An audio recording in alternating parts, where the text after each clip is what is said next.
ગુજરાતની ભાજપ સરકારે જાણે આદિવાસી શ્રમજીવી લોકો માટે તો કશું જ નથી કર્યું 30 વર્ષમાં, એવું સ્પષ્ટપણે લાગે. ઝઘડિયામાં તમે વિચાર કરો, એક શ્રમજીવી 10 વર્ષની બાળા પર રેપ કરવામાં આવે છે. 1 મહિના પહેલા પણ એની સાથે રેપ થયો છે અને આરોપી દ્વારા એમના ગુપ્તાંગમાં સળિયા નાખાય અને ક્રૂરતા કરવામાં આવે. આ કેટલી હદે નિર્ભયાને શરમાવે એવું કાંડ ગુજરાતમાં બન્યું છે.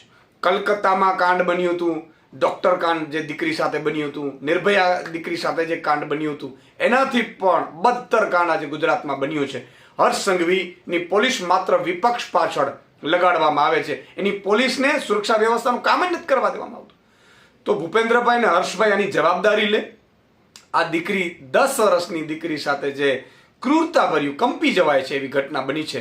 હું એમ કહું છું, ખૂબ જ દુઃખદ છે.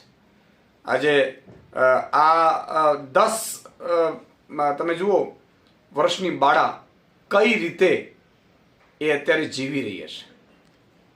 એની એટલી હદે ક્રૂરતા કરી છે આરોપીઓ દ્વારા. અને આ એક ઘટના નથી. ગુજરાતમાં ભાજપના મોડલમાં દરરોજ હત્યાઓ, બળાત્કાર ને ગેંગરેપ થઈ રહ્યા છે અને મંત્રીઓ ફાંકા ફોજદારી કરી રહ્યા છે. આ ખૂબ જ દુઃખદ છે. આ ઘટનામાં પણ ફાસ્ટ ટ્રેક કોર્ટમાં આ કેસ લઈ જવામાં આવે અને નરાધમને સખ્તની સખ્ત કાર્યવાહી 2 મહિનામાં સજા થાય એવું પ્રાવધાન કરવામાં આવે અને પીડિત પરિવારને પણ વળતર ચૂકવવામાં આવે એવી આમ આદમી પાર્ટી માંગ કરી રહી છે.